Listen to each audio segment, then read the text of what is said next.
Describe a translation. Determine whether a translation maps triangle DEF onto triangle LMN. If so, describe the translation. If not, explain why. So when we see this phrasing, maps triangle DEF onto triangle LMN, that is telling us that triangle DEF is the pre-image, and that triangle LMN is the image. So our translation is moving in this direction. We are going to look at our corresponding points and determine how they moved. So D is going to be transformed to point L. E is going to be transformed to M, and F is going to be transformed to N. So what I'm going to do is I'm going to count the horizontal and vertical distance that D traveled until I reach point L. So I'm going to count 1, 2, 3, 4 to the left. I'm going to write it in vector notation. So 4 to the left means I'm moving -4, and then I'm going down 2. So down 2. Now I'm going to check my other points and see if they have the same translation vector. If they do, then I have a translation that maps triangle DEF onto triangle LMN. So I'm going to check E. 1, 2, 3, 4. 1, 2. So 4 to the left and 2 down, the same as the first pair. And just to be diligent, I'm going to make sure that my last set of corresponding points have the same vector. So 1, 2, 3, 4, down 1, 2. Again, we have 4 to the left and 2 down. So all 3 corresponding points have the same translation vector. So now I know that I can describe this translation using a rule. X comma y is being transformed, so my points D, E, and F are being transformed by x minus 4, or 4 to the left, comma, y minus 2. Check.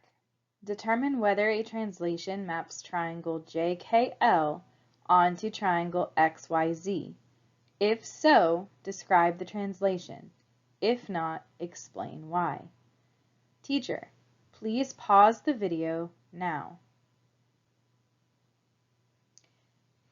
Just as we saw before, we are going to see if the JKL to triangle XYZ, if that will produce a translation.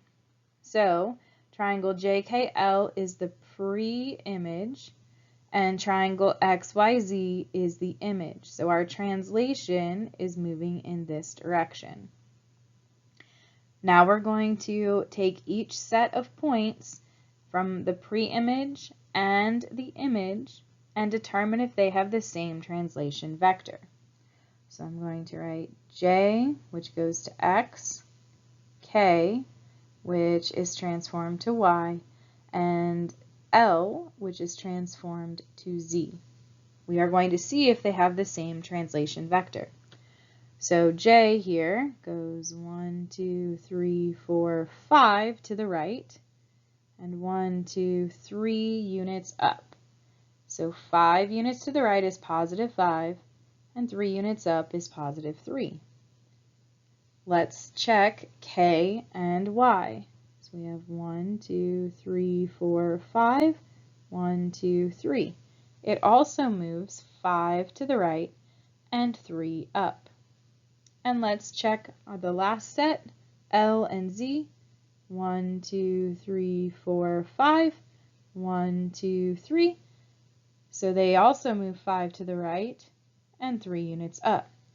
So if we're describing this translation, we're going to take X, Y, our original coordinates for our pre-image, and they get transformed by adding 5 or going to the right 5 to the x-coordinate, and adding 3 to the y-coordinate or going 3 up. Determine the distance triangle JKL has covered to create triangle XYZ. In a previous slide, we saw that this was a translation that took triangle JKL and mapped it to triangle XYZ. So triangle JKL is our pre-image and triangle XYZ is our image. What they want us to do now is to determine the distance or the magnitude of that translation. So the first thing we're going to do is label our points. J is located at -4, -2. K is located at 0, -4. L is located at -4, -5. X is located at 1, 1. Y is located at 5, -1. And Z is located at 1, -2. To calculate the distance or the magnitude, we need to use the distance formula, which is D equals the square root of the quantity x2 minus x1 squared plus y2 minus y1 squared. So I'm going to choose 2 points, one from my pre-image and its corresponding point on the image. I'm going to choose K and Y because K has a value of 0 for its x coordinate. So since K is from our pre-image, I'm going to label it x1, y1, and Y is from our image, so it's going to be x2, y2. Now I'm going to substitute these values into the distance formula. So x2 is the x-coordinate from point Y, which is 5, and we're going to subtract the x-coordinate from point K, which is 0, and square that quantity. Then we're going to add y2, or the y-coordinate from point Y, which is -1, and we're going to subtract the y-coordinate from point K, which is -4. So we're going to write that in parentheses, and we're going to square that quantity as well. Then we're going to follow our order of operations. So we are going to evaluate what is inside the parentheses first. So in this first set of parentheses, 5 minus 0 is simply 5. And we're still squaring that quantity. When we have subtracting a negative, remember that turns into addition. So -1 plus 4 is 3, and we're going to square that quantity. Now we're going to evaluate our exponents. 5 squared is the same as 5 times 5, which is 25. And 3 squared is the same as 3 times 3, which is 9. So the distance that we traveled is going to be the square root of 25 plus 9 is 34.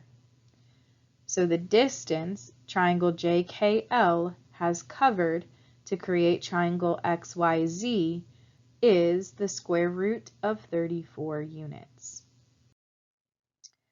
Scavenger hunt. Travis is on a scavenger hunt at the lake. He needs to swim to the nearest buoy, pick up a card, and then swim until he reaches a fisherman who will give him the next clue in exchange for the card. Describe the translation from the buoy to the fisherman's boat using coordinates. So we can see on this coordinate plane, which is a map of the lake, it tells us where the buoy is and where the fisherman's boat is. So there's a couple of ways to do this.